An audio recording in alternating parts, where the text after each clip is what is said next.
Hello, welcome again, Old Ways Heathens, who are bringing about the rebirth of Old Ways Heathenry, the pre-Christian faith of our pre-Christian ancestors of Northern Europe of the Germanic tribes.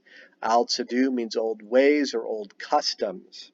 Today's video, we are going to discuss Urthr and the Nornir for Scandinavian heathens, and Wyrd and the Shapers for the Saxon heathens in northern Germany. And of course, Wyrd is also pronounced word. That's the Old English word for the Anglo-Frisians who went to England.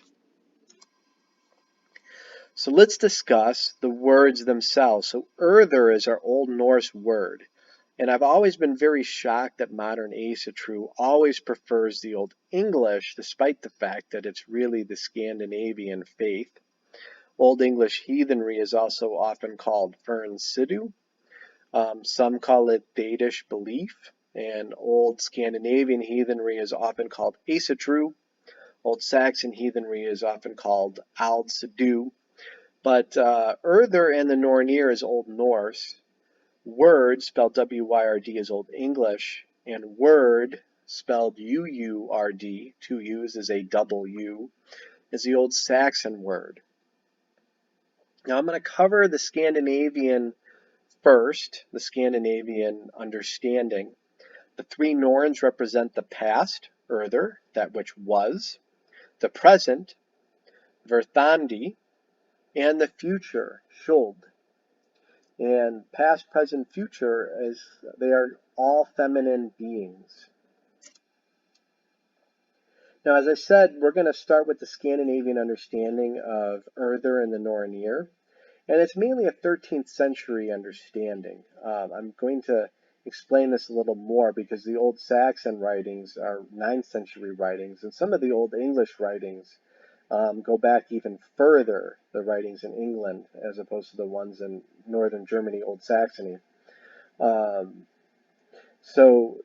give an even older understanding than the Codex Regius or the Poetic Edda and Snorri's Prose Edda in the 13th century.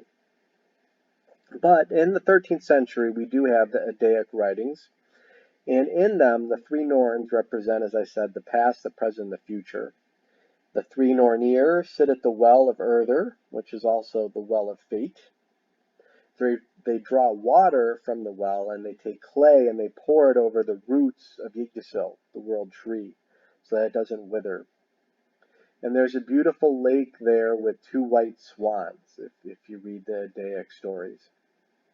Now, the Nornir determine the futures of the gods and all mankind, and really they determine the future of all the realms. So Midgard, Asgard, all the realms, their fates are set by Urthr and the Nornir. And right out of the gate, the Poetic Edda starts with Völuspa, which basically means vulva's spay. Now, a vulva is a future teller. So right out of the gate of the Prose Edda, it comes out and it just says, "Then came maidens mighty in wisdom, three from the dwelling underneath the tree. The first is named Earth, Verthandi the next, and Skjold the third. On wood they carved, they made laws, and they determined, or they measured, life for the sons of men, and set their fates." So, I mean, this picture to the left is pretty indicative. You have the world tree, though it really has three roots, and underneath the world tree is the well of Wyrd and the Nornir. And there they take care of the roots of the world tree, and they also determine the future of all the realms on the world tree. Now, continuing the Scandinavian understanding of the Nornir, we have Favnismal, verses 12 to 13. And this is an interesting passage because in Scandinavian writings, it implies that there's more than three Nornir. So here's an example. "Tell me then, Fafnir, for wise thou art famed, and you know much now.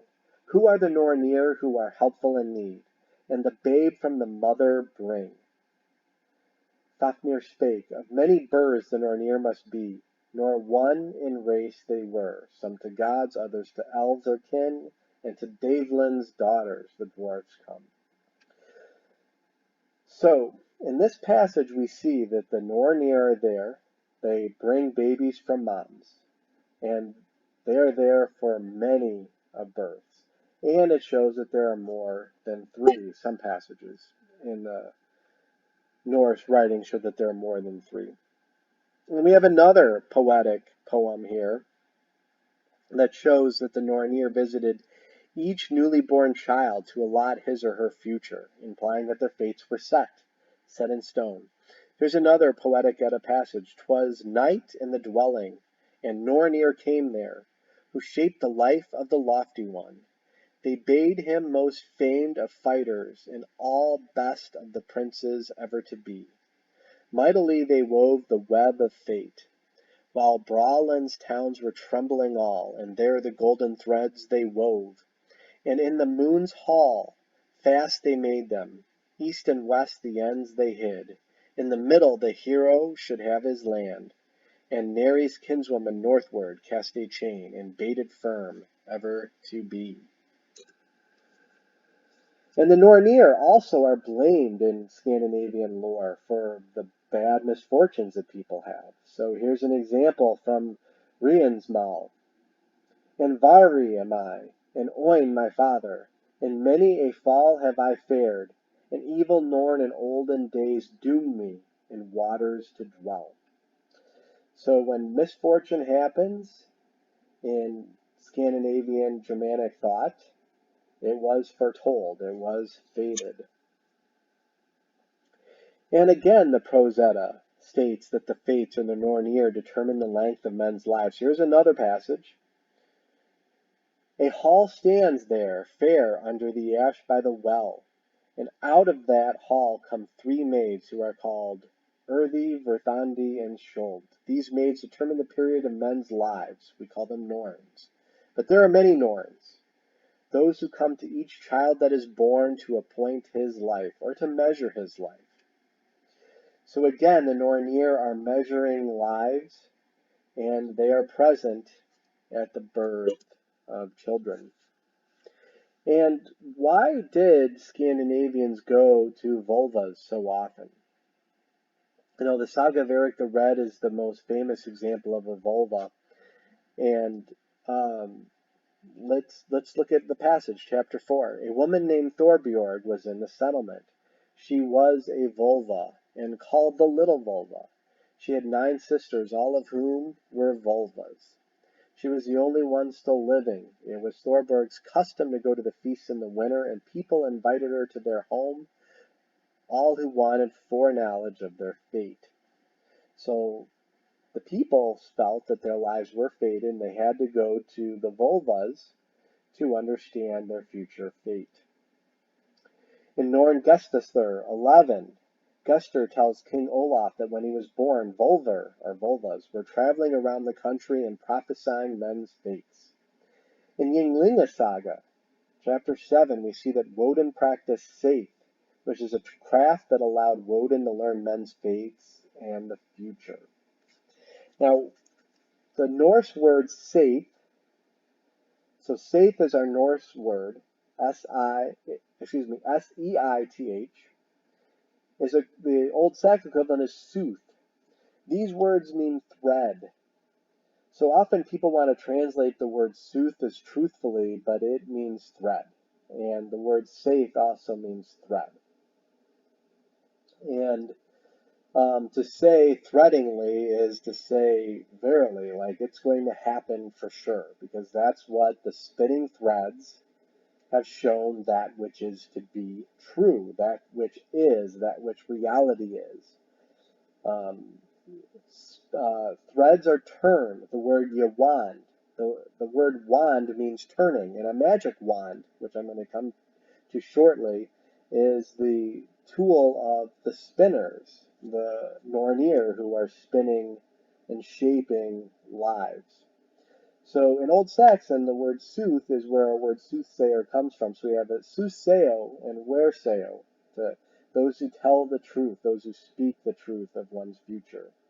And they're doing it based on threads and spinning of threads.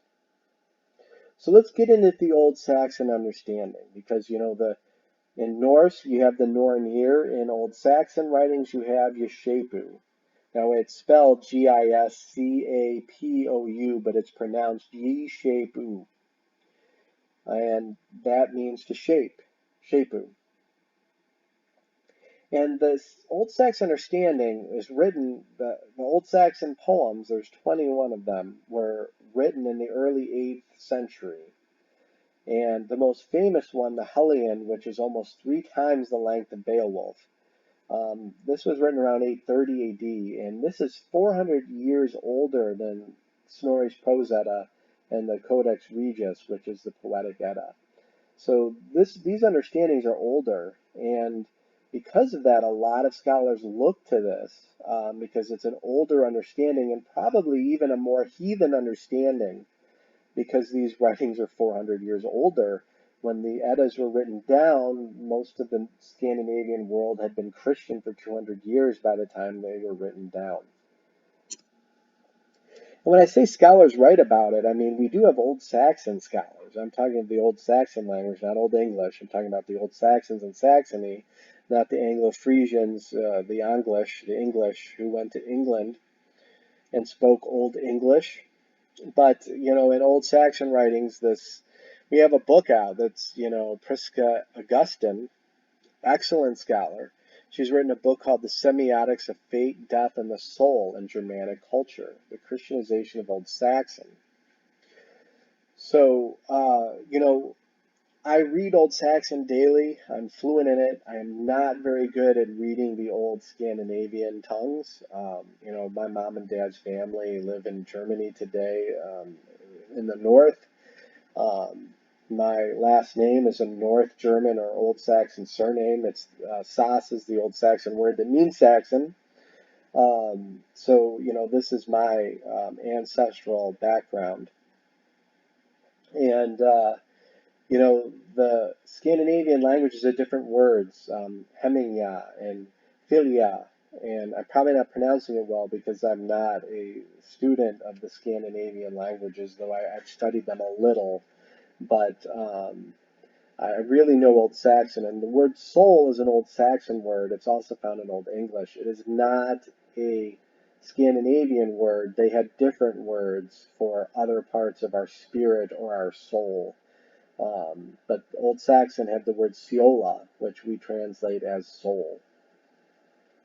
And, fate, this is a whole book that, goes through all the instances of Wyrd, Uurd or Urthr in the Old Saxon writings. But again, in Old Saxon, it's Wyrd, and sometimes it's Worth.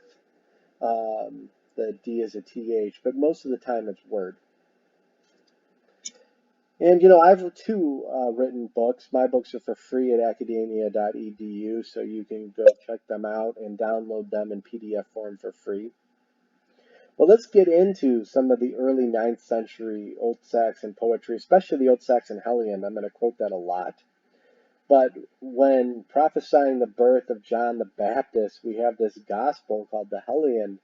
And I laugh because a lot of people get pissed off. They're like, oh man, the Heliand is a writing that was written to convert the Saxons to Christianity. That is true, but because it's a writing to convert the Saxons to Christianity, it never rips on the Saxons, nor does it say anything negative about the Saxons. And if you say, why is that a big deal? Because people read like Ibn Fadlan and Al-Turki and other sources of Arab writers and Christian monks who rip heathens to shreds, and they take their writings.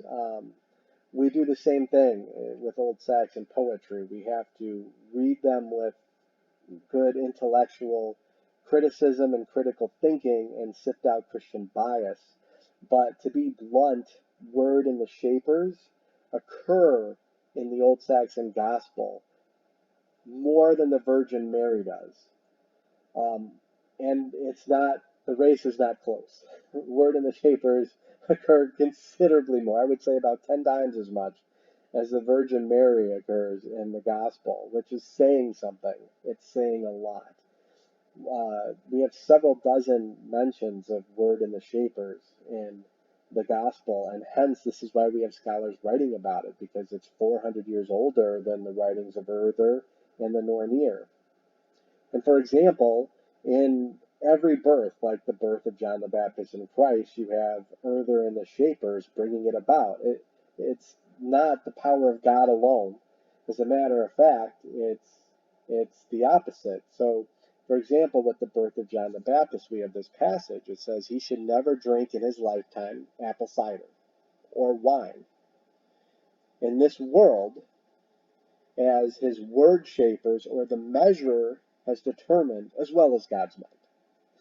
So the word shapers made the fate for John the Baptist that he will never drink alcohol in his lifetime. And that's true in the Christian biblical Gospels as well, Matthew, Mark, Luke, and John.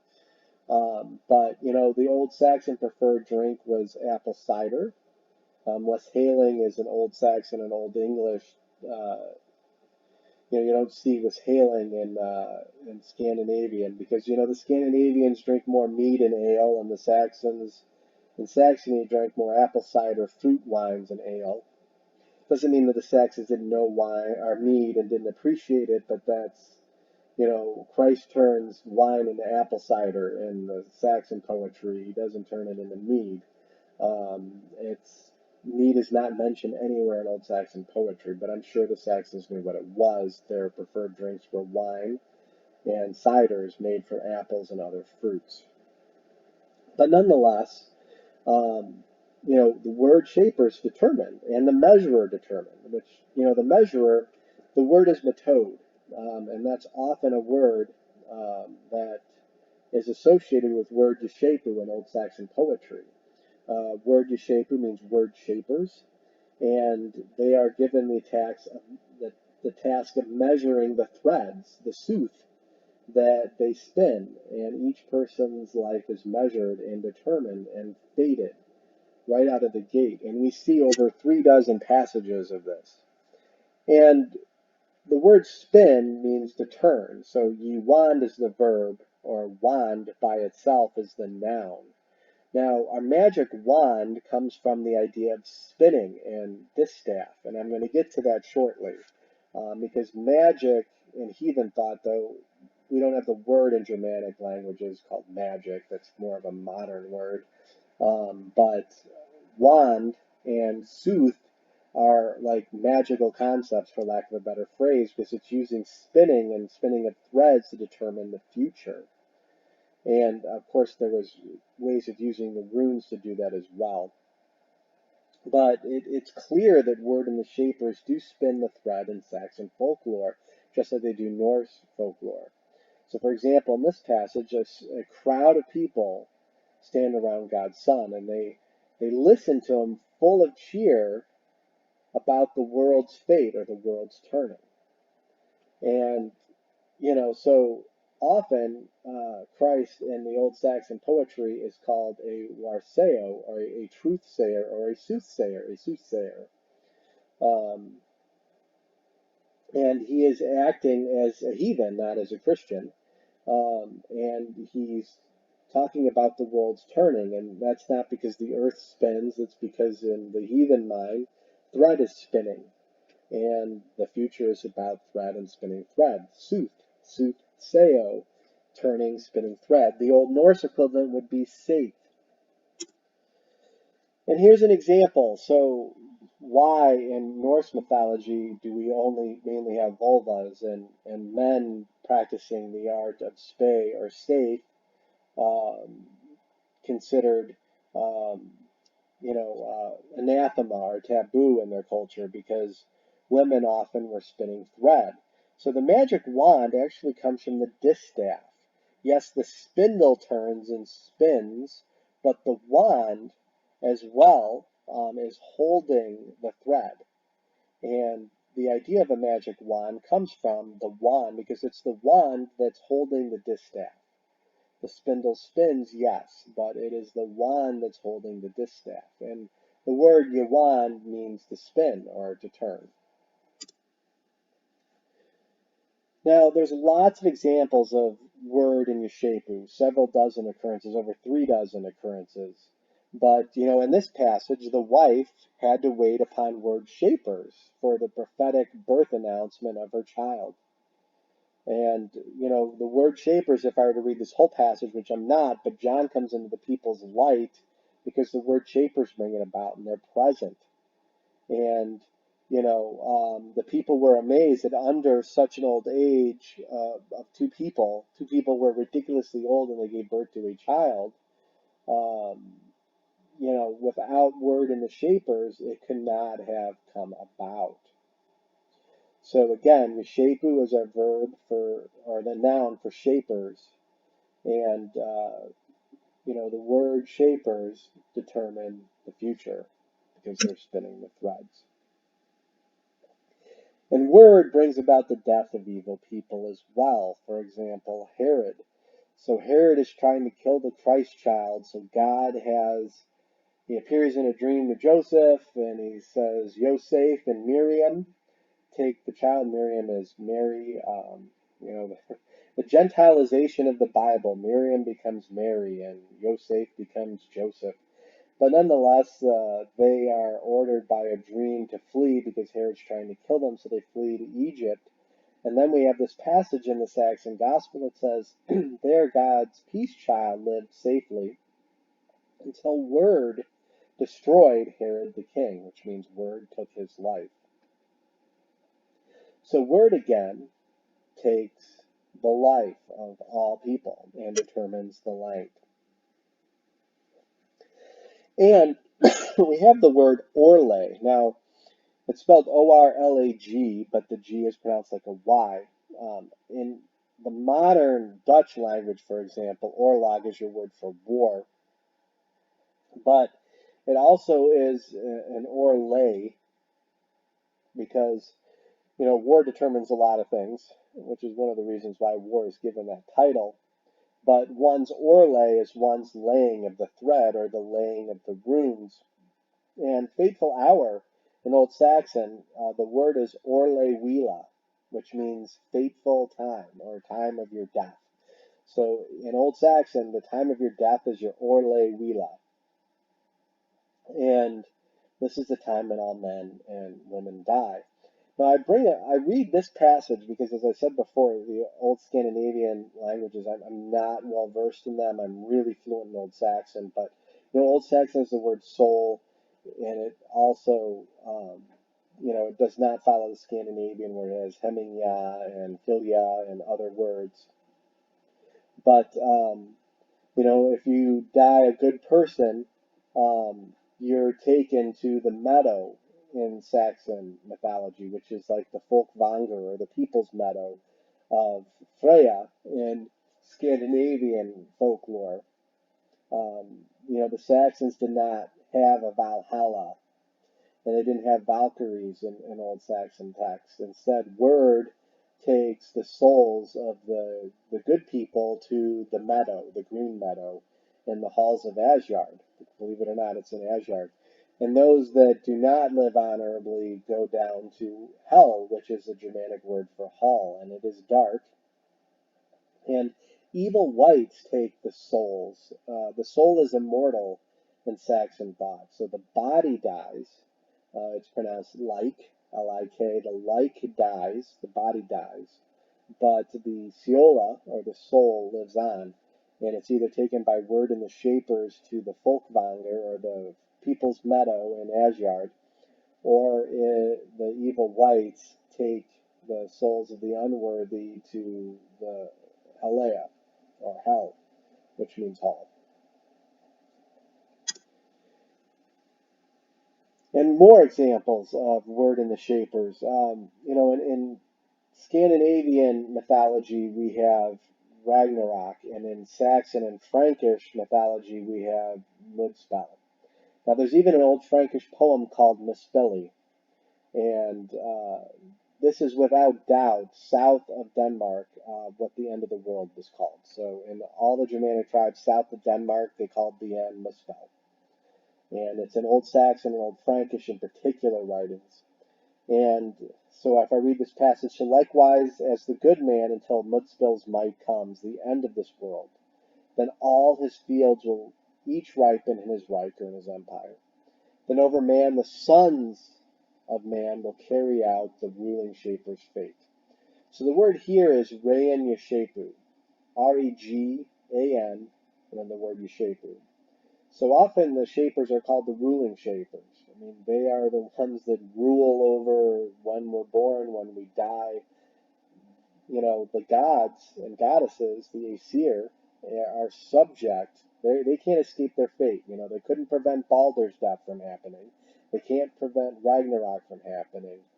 Thunar or Thor is going to die by the Jormungand, the world serpent, and kill him, and the wolf is going to kill Woden. You know, they can't escape their fates. They can try to escape them, but it's going to be in vain. So and when Mudspell comes in Saxon mythology, which is the force of heat, when Soot and the fire giants, they bring fire from the south, and that brings about the twilight of the gods, or Mudspellus. And again, in Scandinavia, this is called Ragnarok. So I could give dozens of more passages, but I'm trying to keep my videos shorter. I do have a blog discussing this, a blog article. You can check that out. But come visit us in the Facebook group Saxon Heathenry. Um, Sure, it's first and foremost for Saxon heathens, but as modern Asatru often does not teach the historical sources very well, like for example, it often says Wyrd, W-Y-R-D, is the Scandinavian equivalent when it's not. You know, for good historical teaching for all the Germanic tribes, you can visit our page Germanic Heathenry, and you can join the Facebook group Saxon Heathenry. You can also visit our website at www.altsadu.com. We are not a part of the movement of Asatru. We do old ways heathenry, not old gods new ways, not old gods Wiccan ways, not old gods Christian ways, not old God mixed 9 million different paganisms together into one way. We do the old Germanic ways, and at Altsadu, we focus on the old Germanic ways of all the tribes, but you know, a lot of us are Old Saxon heathens. So that is Altsadu is the Old Saxon word that means old ways, and it is the word the Saxons used to describe their own faith. And of course, hit like and subscribe. And for those of you that want to know more about where Old Saxony was, you know, the Saxons had their own nation until they were crushed by the Frankish Christian armies in the 9th century. The Saxons had a proud heathen history, and they even spoke their own language until they lost their culture. And Old Frankish, which was a High German tongue, overtook Old Saxon, and now Old Saxon is barely spoken anywhere. It is not modern German is not descended from Old Saxon, but from the Franconian tongues, Central Germany. That they were the power. The Franks were the ones that forged the Christian Germany, so to speak. The Saxons were heathen and did not want to bend. So Old Saxony, just south of Denmark, that's where it was. And of course, here are the Germanic tribes. So the tribes that venerated the Aesir are the Germanic tribes who lived in Germany, Denmark, all of Scandinavia, Frisia, the Netherlands, and Belgium, etc. So, you know, here at Altsadu, we teach the old ways of the Germanic tribes, and we keep it Germanic only. We do not mix Christianity or Wicca or any Celtic, Slavic, Roman, Greek, or other forms into. So please join us. Thank you for watching. Like and subscribe. Thank you.